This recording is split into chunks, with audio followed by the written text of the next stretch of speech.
Hello, everybody, and on this channel, we talk about all things positive within your fandom. If that appeals to you, you've come to the right place. Normally, this is something Saturday where we just talk about something we didn't get a chance to talk about the rest of the week. However, this is Christmas time, and we're going to use this as an opportunity to talk about a couple of Christmas movies. So today's Christmas movie is Christmas with the Cranks. So let's jump right into it.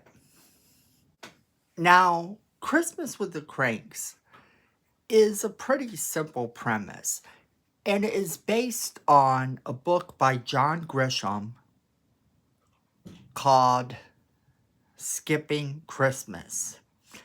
Now, John Grisham is actually known for a very different type of book than this, but whatever sparked his interest in writing a Christmas book, it is actually a pretty good book to read. And I strongly urge you to check it out, as of course the book is better than the movie.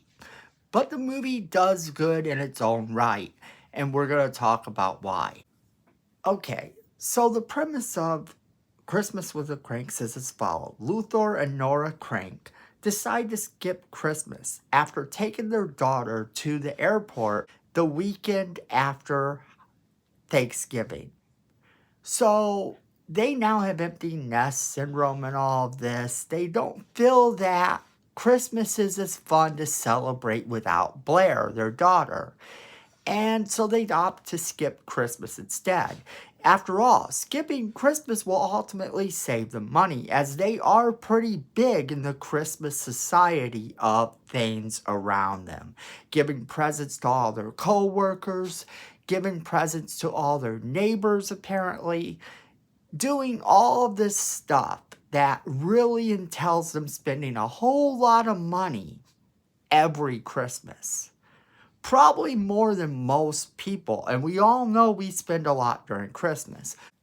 So when they discover this, of course they want to skip Christmas. Christmas just isn't going to be the same without Blair. And that becomes the whole premise of what they're doing. However, it turns out that Blair is indeed coming home for Christmas. And they have to reshuffle everything, make up with the neighbors and all that nice stuff. Now, what follows is absolutely wild, because you have these neighbors that are outright stalking them during the time when they aren't wanting to celebrate Christmas. The neighbors can't accept the fact that they don't want to celebrate Christmas because Blair isn't going to be there. So the neighbors are going absolutely insane on them, telling them about how they need to do certain things for them, leading to jokes made by employees about how they have to buy their own cheap perfume this year, even going so far as to make them feel bad about not decorating their house despite the fact they're not going to be there. So when Blair actually decides to come back for Christmas, they then have to turn around and make up with all the neighbors that they have somehow wronged in this scenario.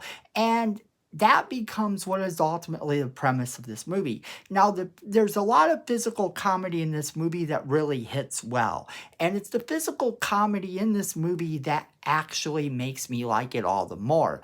It's not anything you haven't seen before. You've seen people fall off buildings before. You've seen people get frozen before. You've seen people accidentally do things to cats before that cause the cat to be mad at them. You know, you've seen all of this physical stuff before in movies. What makes it hit here well is that it's within the context of a Christmas movie, and it somehow works with the premise that they're going with. Now, the insult comedy in this movie, and there is a few times when there's jokes that are a little bit mean-spirited, but the jokes that are mean-spirited within this movie actually work within the context of the movie itself. They work really well because of what they do. The whole premise that these people honestly are outright stalking them into celebrating Christmas is what makes these jokes work. Now, I've heard people say that this movie is not a Christmas movie at all because it's an anti-Christmas movie. They're trying not to celebrate Christmas. And overall, I disagree with this as an entire premise.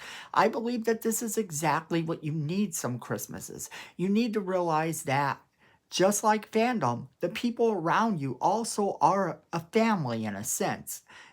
Kindness and goodwill towards men is important, especially during Christmas. And we all can use that as a helpful guide. Some of the things that the people say and do in this movie against them when they're not celebrating Christmas is just outright wrong. And some of the things they do in retaliation is a little bit on the wrong. However, when you look at it as an overarching thing and an overarching theme, it's just like fandom. Your friends, your neighbors, and everybody is your family. And that becomes a very important theme within this movie, and one that I actually enjoy a lot about it, because I try to live my life in a way where I can be proud of who I am and what I've done. And this movie is all about that. This movie is about that concept. So it's a very Christmas filling movie. It's got enough humor in it that I think that people can actually sit down and enjoy it with the rest of your family. It's not anything really heavy or dramatic. It does come across as lighthearted. There's a little bit of language, a little bit of meanness in the movie, but nothing too terrible. You could do a lot worse than going with this movie as a family movie for you all to watch together during the holidays. And if you haven't seen it, you're kind of missing out. I do recommend reading the book because, like always, books are always better than the movies themselves. That's just the way it always seems to be. I've read very few books where I feel that the movie is better than the book was, and this movie is no different. The book does have a lot of things the movie doesn't offer up. A lot of explanations, a lot of things, a lot of reasons, a lot of this, a lot of that. You know, it's in the little details in the book that you can find that build you a much bigger, better picture. But the movie does a very good job of being its own thing, despite whatever differences or lack of explanation it gives for certain things. The movie does come across as a feel-good movie at the end. And that is why I do recommend it. So make sure you leave us a comment and let us know if you've seen this movie. What did you think of it? If you've never seen it, go ahead and watch it and let us know what you think of it. We want to hear from you. Don't forget to share this video with all of your friends so they can be a part of the conversation as well.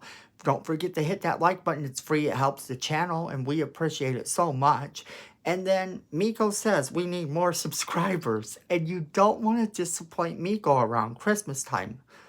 So go ahead and hit that subscribe button and hit that notification bell so you don't miss a single video we do. And then, friends, just like I said about this message, at the end of the day, fandom is family.